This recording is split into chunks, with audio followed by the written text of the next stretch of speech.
දැනට ශ්‍රී ලංකාවේ සිටින එකම අලියා රාජුව බැලීමට මේ වන විටත් විශාල පිරිසක් සූදානම් වී සිටිනවා. මේක විශේෂ සිදුවීමක්. මොකද අලියා මීට පෙර කැලෙන් එළියට ඇවිත් තිබුණේ නෑ.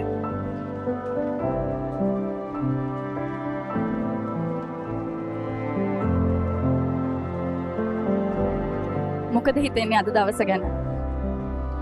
අපිට මෙහෙම අවස්ථාවක් ලැබුණ එක සතුටක්. නමුත් දුකයි ඇයි ඒ කාලේ කවුරුත් මුකුත් නොකරේ කියලා. අලි නිසා අපි ටුවරිසම් වලින් මිලියන ගණන් සල්ලි හොයලා තියෙනවා. නමුත් කවුරුත් කිසි දෙයක් කරලා නැහැ අලි වෙනුවෙන්. දුකයි ඒ ගැන.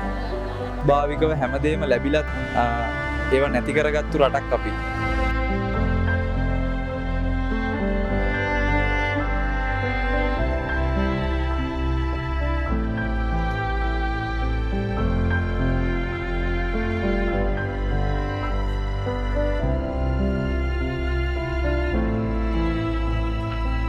සෆාරියකින් අලි ළඟටම ගිහින් බලද්දි කොහොමද තියෙන්නේ නැද්ද ඒ දවස්වල?